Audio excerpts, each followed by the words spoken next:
सम्मानित जन, आप सभी को सादर प्रणाम। मेरे YouTube चैनल सच्ची बातें खरी खरी में आपका हार्दिक स्वागत है, अभिनंदन है और वंदन है। आज मैं आपको बताने जा रहा हूं कि उत्तर प्रदेश पुलिस भर्ती परीक्षा का पेपर किसने लीक किया, इसका असली सरगना कौन है। किस वरिष्ठ मंत्री ने, उत्तर प्रदेश सरकार के किस वरिष्ठ मंत्री ने इस पेपर को लीक कराया, जिसके चलते करीब 50 लाख छात्रों का भविष्य अंधकार में डूब गया। हालांकि बाद में मुख्यमंत्री योगी आदित्यनाथ ने इस परीक्षा को निरस्त कर दिया और कहा कि 6 महीने के अंदर इसकी फिर से पूरी शुचिता के साथ परीक्षा कराई जाए। इसकी जांच भी शुरू कर दी गई, एसटीएफ का गठन कर दिया गया और कुछ गिरफ्तारियां भी हुई हैं। लेकिन बड़ी मछली कौन है जिसके संरक्षण में ये बार बार पेपर लीक हो रहा है, उसकी गिरफ्तारी कब होगी, उसके नाम का खुलासा कब होगा। आप बने रहिए मेरे चैनल पर और इसको सब्सक्राइब कर लीजिए, बेल आइकन का बटन दबा लीजिए ताकि आने वाले हर वीडियो की जानकारी आपको तुरंत मिल सके। साथियों, बीते 17 व 18 फरवरी को उत्तर प्रदेश की हाल के वर्षों की सबसे बड़ी परीक्षा हुई थी, प्रतियोगी परीक्षा, उत्तर प्रदेश पुलिस भर्ती परीक्षा।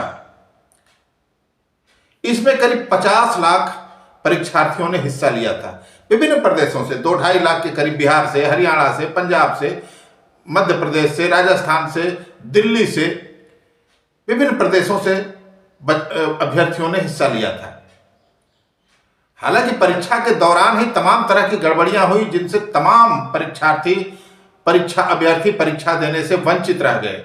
किसी का सेंटर शुरू में मेल आया था कि नहीं महोबा होगा। 3 बच्चों का मैं जिक्र करना चाहता हूं, बिहार से आए थे। वो महोबा, उनको सूचना थी, लिखित रूप से ईमेल आया था कि उनका सेंटर महोबा के जीआईसी में है। वो प्रयागराज पहुंच चुके थे एक दिन पहले और प्रयागराज से बुंदेलखंड एक्सप्रेस में बैठ भी गए थे। लेकिन बुंदेलखंड एक्सप्रेस के खुलने के पहले उनको फिर मेल आता है कि आपका सेंटर अब मिर्जापुर जीआईसी में होगा। वो तीनों बच्चे मिर्जापुर जीआईसी में आए के लिए चल दिए, वहां से उस ट्रेन को छोड़ दिया उन तीनों ने। जैसे मिर्जापुर पहुंचने के पहले ही उनको फिर मेल आ गया कि आपका परीक्षा केंद्र फिर से महोबा ही हो गया। लेकिन अब इतनी देर हो चुकी थी कि समय से महोबा वो नहीं पहुंच सकते थे।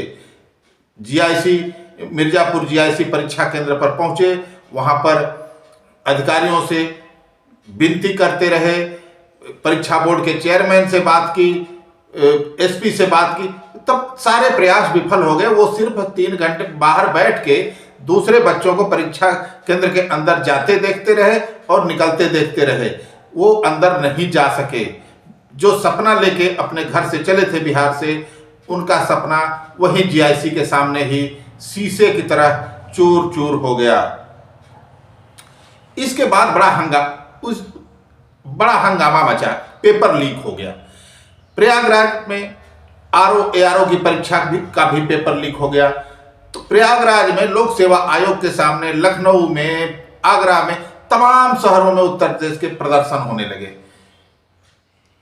चूंकि लोकसभा का चुनाव नजदीक है, इसलिए सरकार युवाओं की नाराजगी मोल नहीं लेना चाहती थी और 1-2 दिन तक हीला हवाली करने के बाद अंततः मुख्यमंत्री ने इस परीक्षा को निरस्त करने की घोषणा की और पेपर लीक के विस्तृत जांच के लिए कमेटी का गठन किया।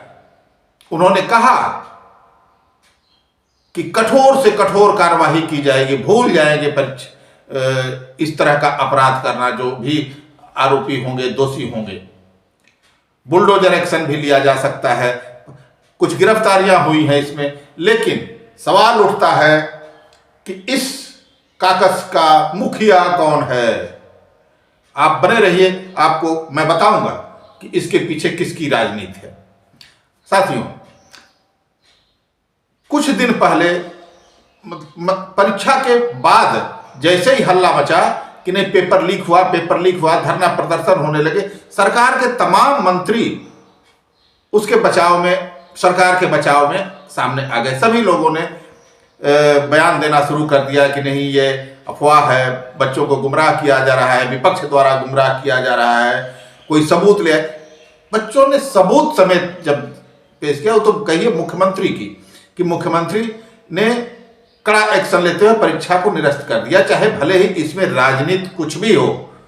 हालांकि मुख्यमंत्री बच्चों कुछ राजनीतिक हलके में और समाज के अन्य तबके में लोगों का कहना है कि मुख्यमंत्री को इस परीक्षा को 6 माह का कट ऑफ डेट नहीं देना चाहिए था।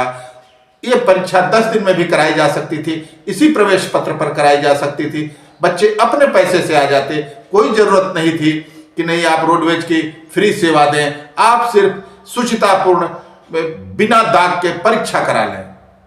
लेकिन आज तक ये बहाली, आपको मैं बता दूं, ठीक 6 साल बाद ये पुलिस में बहाली के लिए इतनी बड़ी भर्ती निकली थी। इसके पहले एसआई भर्ती, लेखपाल भर्ती सहित कई परीक्षाओं में पेपर लीक हुए हैं। केवल पुलिस भर्ती में नहीं हुआ है, आरक्षी भर्ती में नहीं हुआ है पेपर लीक, कई परीक्षाओं में पेपर लीक हुआ है, जिसके लिए एक सरकार के एक वरिष्ठ मंत्री को बताया जा रहा है कि उसका हाथ इसमें है। सरकार को जांच करनी चाहिए कि आखिर वो कौन सा मंत्री है। पूर्व आईपीएस आजाद अधिकार सेना के अध्यक्ष अमिताभ ठाकुर ने इसके लिए बाकायदे सरकार को ज्ञापन सौंपा है। उन्होंने लिखा है कि आजाद अधिकार सेना ने एआरओ व सिपाही भर्ती परीक्षा पेपर लीक मामले में प्रदेश सरकार के एक वरिष्ठ मंत्री की भूमिका की जांच की मांग की है।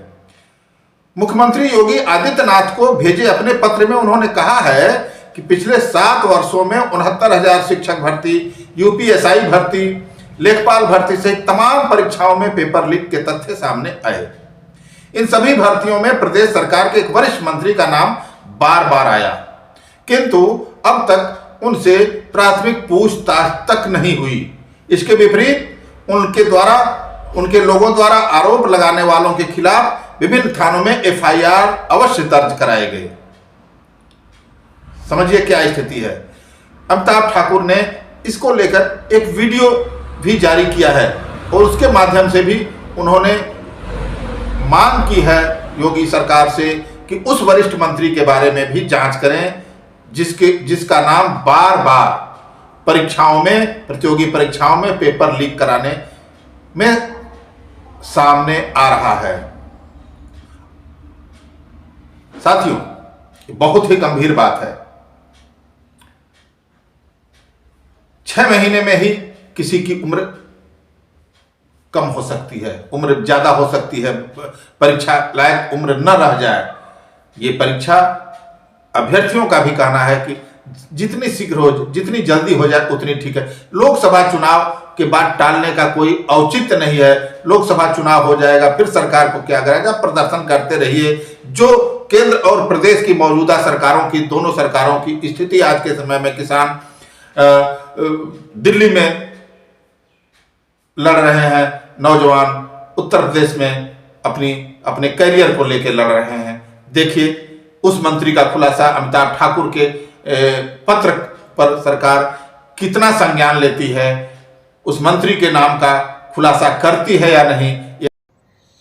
मैंने आज मुख्यमंत्री उत्तर प्रदेश को पत्र लिखकर एआरओ, आरओ तथा सिपाही भर्ती परीक्षा लीक में उत्तर प्रदेश के एक वरिष्ठ मंत्री की भूमिका की जांच कराए जाने की मांग की है।